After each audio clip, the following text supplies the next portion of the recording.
Mi madre, mi padrastro Jim, a quien normalmente me referiría como marido de mi madre, y yo, una adolescente, hemos estado juntos en terapia familiar durante los últimos 8 meses.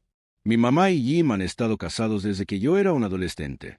Tienen 2 hijos juntos, mi medio hermano, que está en el jardín de infancia, y mi media hermana, que es una niña pequeña. Mi padre, con quien estaba casada mi madre, murió cuando yo era preadolescente. El primer terapeuta que vimos no tenía ningún sentido y en realidad fue demasiado para mi mamá y Jim, lo cual dice mucho. Nuestro terapeuta actual, en mi opinión, ha sido fantástico.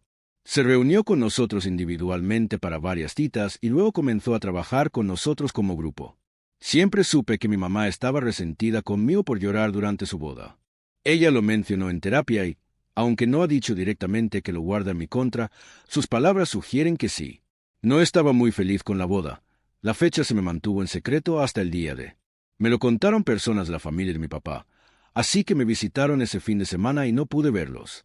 Eso me entristeció, combinado con el hecho de que estaba molesta porque mi mamá se iba a casar con otra persona y extrañaba a mi papá. Lloré mucho ese día y mi cara estaba hecha un desastre en las fotos por eso.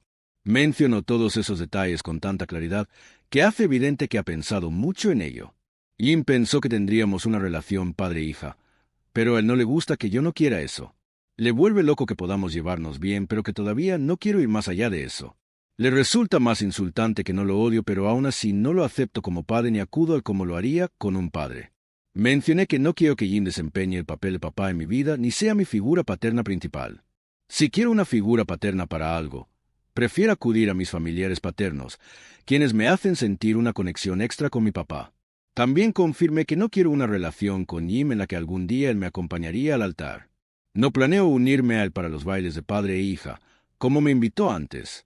También confirmé la sospecha de mi mamá y de Jim de que no me siento cercano a mis medio hermanos. Mi mamá mencionó mucho la boda y mi relación con mis medio hermanos durante las sesiones, especialmente cuando luchó contra el terapeuta cuando intentó abordar el tema.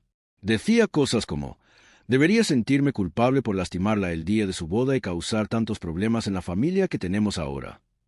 El terapeuta sugirió que mi mamá y Jim buscaran terapia en solitario.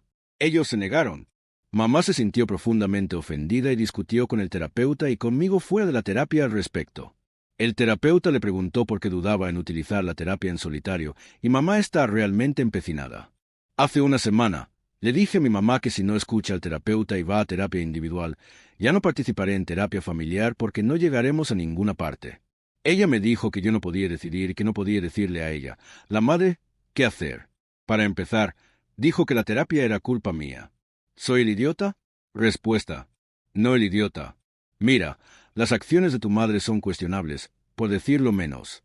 Mantener la boda en secreto fue una decisión terrible. Esperar que lo aceptara sin considerar tus sentimientos seguramente sería contraproducente, y así fue. Tiene toda la razón al no querer continuar con la terapia familiar. Tu mamá se niega a aceptar las críticas y a hacer el trabajo necesario para mejorar las cosas. Está claro que necesita terapia en solitario, pero la rechaza. Tu resentimiento es comprensible y no es tu culpa. Tomó malas decisiones, ignoró los consejos profesionales y ahora te está echando la culpa a ti. Mereces sentirte escuchado y apoyado, y eso no está sucediendo. Lamento mucho que hayas tenido que pasar por esta experiencia. Mientras tanto, haz tus planes para el futuro y sigue centrándote en tu bienestar. Has estado manejando esto mejor que la mayoría, envenenando nuestra relación. Mamá, todavía me sorprende cómo las personas pueden llegar a la edad adulta e incluso tener hijos siendo tan inmaduras emocionalmente. Mi hija recientemente comenzó la universidad de manera presencial y parte de sus gastos los cubre un plan de alimentación. Tiene 19 años y su primer año de universidad fue viajar. Debido a su ansiedad, decidió asistir a la universidad en persona este año y se quedó en los dormitorios. El problema es que su tarjeta de alimentación no funciona. Se puede solucionar fácilmente comunicándose con los servicios de comedor de la universidad, pero ella se niega a hablar con ellos. Necesita conseguir uno nuevo ya que este está doblado. Mi hija tiene bastante ansiedad, especialmente cuando hace llamadas telefónicas y habla con personas con autoridad. Le he dicho repetidamente que lo único que tiene que hacer es ir a la oficina de servicios de comedor, pero no quiere hacerlo. Como resultado, se salta comidas y me llama molesta porque tiene hambre. En repetidas ocasiones he expresado que ella necesita manejar esto y hablar con estas personas. Me he negado a intervenir y manejarlo por ella. Recibí una llamada hoy pidiéndome que le diera algo de dinero para comprar comida en Walmart. Le dije que no y que fuera a hablar con la gente. Esto resultó en una discusión, y ella pensó que yo era un gran idiota. Mi cónyuge piensa que estoy siendo demasiado duro y que debería enviarle dinero o arreglarlo. Eres el idiota. Necesita averiguar qué servicios de salud mental están disponibles para ella. Cuando yo tenía su edad, esto habría parecido una tarea increíblemente desalentadora. Mi padre me pidió que le sacara un libro de la biblioteca de la universidad y me negué porque tenía demasiado miedo para hacerlo. Si se salta comidas en lugar de pedir ayuda, lo que debe hacer no es tan fácil como cree. ¿Existe una dirección de correo electrónico para los servicios de comedor? Quizás sería mejor contactarlos de esa manera.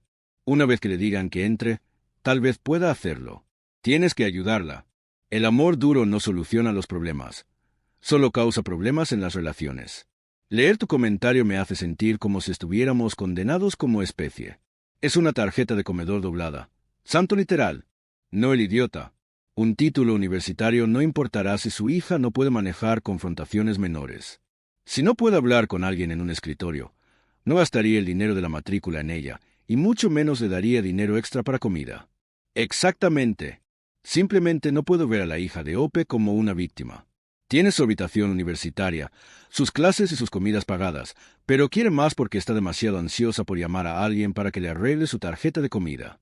¿Cómo sobrevivirá en la universidad y hablará con sus asesores, profesores, etcétera, si ni siquiera puede hablar con alguien para no morir de hambre? No puede permitir que mamá le tome la mano durante la tarea más básica para siempre. Hará más daño que bien que un padre intervenga. Ella es una adulta y puede hacer una llamada telefónica. Cuanto más lo haga, más fácil le resultará. Incidente de clases de natación. Soy una mujer de 27 años y madre de cuatrillizos pequeños. Este es el primer año que toman lecciones de natación. A su edad, las lecciones requieren una interacción individual con el niño o adulto y un instructor. Entonces vinieron mi esposo y 2 de los amigos de mi esposo. Desafortunadamente, los 4 niños fueron fichados al mismo tiempo. Comenzaron las lecciones el lunes y terminaron hoy, viernes. En las clases, todos los demás niños iban acompañados de sus madres y tutoras, y todos vestían pantalones cortos y trajes de baño camiseros. Mi esposo y sus amigos tenían calzoncillos sin camisa y yo vestía un traje de 2 piezas. Nada malo. Todo estaba bien cubierto, pero obviamente se me notaba el estómago y la espalda. No pensé que fuera gran cosa y, sinceramente, ni siquiera me di cuenta de lo que llevaban todos hasta probablemente el miércoles. Estuvo bien porque todos, incluido yo, éramos modestos. Sin embargo, hoy terminaron sus lecciones y cuando todos estaban cambiando para irse, algunas madres se acercaron a mí. Dijeron que no querían mencionarlo antes para evitar que las clases fueran incómodas. Aún así, ellas y algunas otras madres se sentían incómodas con la forma en que yo llevaba un traje de 2 piezas para las lecciones durante toda la semana. Me sugirieron que si hago otra clase con mis hijos aquí, debería taparme el estómago porque nadie quiere verlo, sobre todo por las estrías de mi embarazo, que son muchas más que el promedio porque tuve cuatrillizos. El problema es que mi esposo o sus amigos no usaban ninguna camisa y decían que no les importaba porque no tenían panza como yo. Ahora estoy de vuelta en casa y no puedo decidir si fueron groseros o simplemente honestos. Se aseguraron de decirme que no se trataba de modestia, sino solo de mi estómago. Nunca pensé en eso, así que tal vez sea culpa mía por ser descuidada y no pensar en los demás. Mi marido dice que estaba bien, pero aparentemente todas las madres allí no lo creen así. ¿Soy el idiota? Dios, lo hice. Señora, usted no es la idiota. Lo juro, las madres son a veces el peor enemigo de una madre. Has tenido 4 bebés. Tu cuerpo es como es porque lo soportó, y me alegro de que no se te haya ocurrido la vergüenza, al menos no antes de que estas mujeres se sintieran con derecho a decirte que te escondieras. No hay razón para cubrir las estrías. No son nada inapropiados, pero especialmente cuando cuentan una historia de maternidad épica. Sigue usando lo que quieras. Deja que estas mujeres intenten desesperadamente retocar sus propios cuerpos en la vida real si eso es lo que las hace sentir cómodas. Pero no tienen derecho a intentar extenderle sus propios problemas. Exactamente. Hiciste 4 humanos, Ope. 4 humanos completos al mismo tiempo. Ese cuerpo es asombroso y nunca deberías avergonzarte o sentirte incómodo con él. Es normal que los cuerpos muestren las marcas de la vida. Así es como funciona la vida real. Esas mujeres deberían avergonzarse de sí mismas por siquiera pensar en acercarse a ti de esa manera. Saben que están fuera de lugar. Esperaron hasta el último día de clases para decir algo. Habrían dicho algo antes si realmente fuera un problema, lo cual claramente no lo es. Esperar hasta el final significa un menor riesgo de que vuelvan a ver a Ope, lo que les permite pensar que se salieron con la suya. El año pasado, dejé que mi ex llevara a nuestro hijo en edad preescolar al extranjero para visitar a su familia. Terminó siendo una gran pesadilla porque no trajo a nuestro hijo a casa el día que me dijo que lo haría y nadie contestaba mis llamadas. Estaba aterrorizada y no quería volver a revivir esa experiencia nunca más. La razón por la que volaron a casa más tarde de lo que dijo mi ex fue porque el padre de mi ex sufrió un ataque cardíaco. Entiendo que fue una situación difícil y que no lo hizo a propósito, pero me llevará tiempo volver a confiar en él. Este año le ha estado diciendo a nuestro hijo que lo llevará a esquiar. Este sería otro viaje internacional y de ninguna manera le permitiré llevar a nuestro hijo al extranjero nuevamente. Entonces el viaje no se va a realizar. Hemos estado peleando por eso durante los últimos 3 meses porque él ha estado tratando de chantajearme emocionalmente para que acepte. Nuestro hijo está muy emocionado de ir, pero mi ex se ha negado a decirle que ya no irán. Honestamente, no debería haberle dicho que iban a ir en primer lugar, así que ahora parezco malo porque tuve que decirle a nuestro hijo que no iban a ir y que su padre mintió. Está devastado y me tomó horas lograr que dejara de llorar cuando se lo dije por primera vez. Entonces, una parte de mí realmente odia a mi ex en este momento.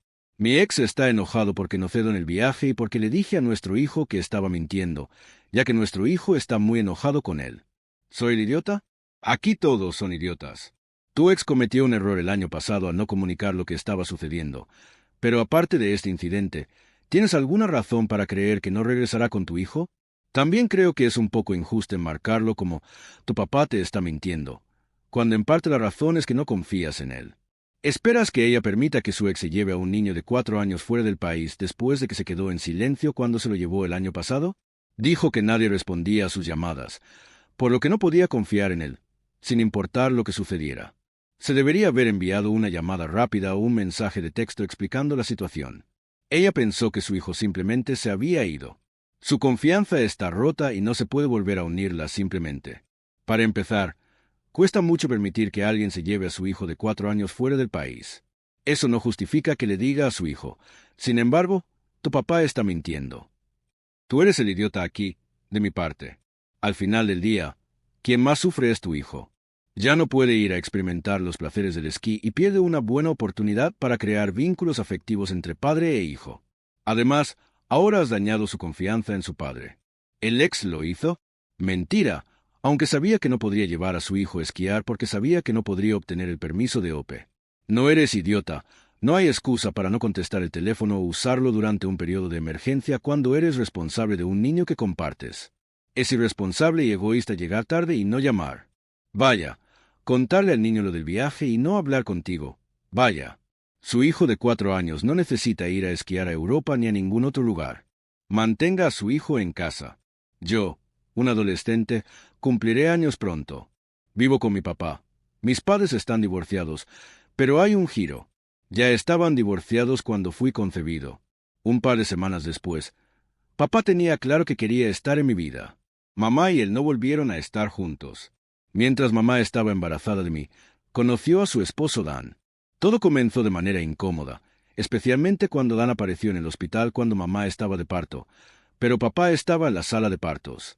Empeoró durante el compromiso de mamá y Dan porque él quería llevarme fuera del estado por 4 noches sin mamá. Papá necesitaba dar permiso para que esto sucediera, pero papá dijo que no. Dan argumentó que él sería mi segundo padre, que yo crecería con 2 padres y que se debía confiar en él para que me llevara fuera del estado durante 4 noches. Dan siempre hablaba mal de mi papá y me contaba sobre este incidente y cómo papá lo trataba como a un padre inferior. También habló de papá empujando a Dan fuera de la sala de partos, lo que me hace pensar que todavía hay muchos celos por eso. También mencionó el hecho de que mis padres se divorciaron antes de que yo llegara. Odiaba a Dan por hacer eso y soy leal a mi papá. Rechacé a Dan de todas las formas posibles y Dan culpa a mi papá por eso. Mi mamá nunca le dijo a Dan que dejara de hacerlo. También nos animaría a pasar tiempo juntos. Hice la vida de Dan un infierno cuando era más joven, en represalia por cómo hablaba de mi padre. También hice algunas escenas importantes en las que Dan intentaba hacer creer a los demás que era mi padre. También hice esto delante de mi medio hermano. Probablemente odio a Dan tanto como Dan odia a mi papá. Mi medio hermano creció sabiendo lo que siento por Dan y lo que Dan siente por mi padre, por lo que odia a mi padre en nombre de Dan. No le gusta cómo trato a Dan, lo que significa que peleamos mucho. Mi medio hermano intenta decir que Dan es su mejor padre y que debería tratarlo mejor. No nos agradamos y puedo decir honestamente que no amo ni me preocupo por mi medio hermano y no le tengo ninguna lealtad. Nunca hemos tenido una buena relación. Peleamos constantemente por Dan y papá. Nuestra relación, si es que se le puede llamar así, se hundió cuando le dije a mi medio hermano que nunca me agradaría ni respetaría a Dan y que celebraría si él y mi madre se divorciaran y nunca lo volvería a ver. Mi medio hermano siente que Dan merece algo mejor. Yo también odiaba la casa de mamá. Así que el año pasado papá, en mi nombre, le pidió al juez que le permitiera tener la custodia. Me entrevistaron y me cambiaron la custodia, pero todavía tengo que ir un fin de semana al mes hasta cumplir los 18. Mi medio hermano cumplirá 16 años en mayo. Mamá le ha prometido unas vacaciones de cumpleaños. Ella quería consultar las fechas conmigo para que estuviéramos todos allí y le dije que no iba. No estoy celebrando a su otro hijo. Tampoco lo haré en el futuro. Ella comenzó a llorar y a preguntar por qué teníamos que ser así, y me dijo que somos familia y que debería estar allí porque algún día podría arrepentirme de haber perdido un hermano. Le dije que no iba a cambiar de opinión, y ella me dijo que era injusto con todos. ¿Soy el idiota? No el idiota. Francamente, esto parece un fracaso de todos los padres involucrados aquí. Ningún padre se dio cuenta de que usted era la cuerda en este tira y afloja, o tal vez lo hicieron y siguieron tirando de todos modos. Supongo que no entiendo cómo los padres pueden ser tan ciegos y deliberadamente ignorantes del impacto que su ira puede tener en sus hijos. Lamento que estés en esta situación. Esto suena simplemente horrible. Una especie de abogado del diablo. Pero en mi opinión todos son idiotas aquí. Todos los padres son idiotas por permitir que su rivalidad se transmita a los niños y también por permitir que esta tontería continúe durante 17 años. Los padres que ponen a sus hijos en medio de sus discusiones son los peores idiotas. En lugar de permitirle a Ope disfrutar de 2 hogares amorosos, crearon un vacío en su vida. El Ope es un idiota porque está librando una pelea que nunca debería haber sido suya. Esto ha exacerbado la situación hasta donde se encuentra hoy. En lugar de disfrutar de su infancia, eligió un bando y no ha querido ver puntos de vista alternativos. En última instancia, esto no es culpa de Ope. Los padres lo trajeron como un peón. Pero el hecho de que no esté dispuesto a ceder y cultivar ningún tipo de relación con el lado materno de la familia depende de él. La vida se trata de elecciones y él decidió no darles una oportunidad a mamá y papá. Nadie es inocente en esta situación. Papá necesitaba dar permiso para que esto sucediera, pero papá dijo que no. Dan argumentó que él sería mi segundo padre, que yo crecería con 2 padres y que se debía confiar en él para que me llevara fuera del estado durante 4 noches. Dan siempre hablaba mal de mi papá y me contaba sobre este incidente y cómo papá lo trataba como a un padre inferior. También habló de papá empujando a Dan fuera de la sala de partos, lo que me hace pensar que todavía hay muchos celos por eso. También mencionó el hecho de que mis padres se divorciaron antes de que yo llegara. Odiaba a Dan por hacer eso y soy leal a mi papá. Rechacé a Dan de todas las formas posibles y Dan culpa a mi papá por eso. Mi mamá nunca le dijo a Dan que dejara de hacerlo. También nos animaría a pasar tiempo juntos. Hice la vida de Dan un infierno cuando era más joven, en represalia por cómo hablaba de mi padre. También hice algunas escenas importantes en las que Dan intentaba hacer creer a los demás que era mi padre. También hice esto delante de mi medio hermano. Probablemente odio a Dan tanto como Dan odia a mi papá. Mi medio hermano creció sabiendo lo que siento por Dan y lo que Dan siente por mi padre, por lo que odia a mi padre en nombre de Dan. No le gusta cómo trato a Dan, lo que significa que peleamos mucho. Mi medio hermano intenta decir que Dan es su mejor padre y que debería tratarlo mejor. No nos agradamos y puedo decir honestamente que no amo ni me preocupo por mi medio hermano y no le tengo ninguna lealtad. Nunca hemos tenido una buena relación. Peleamos constantemente por Dan y papá. Nuestra relación, si es que se le puede llamar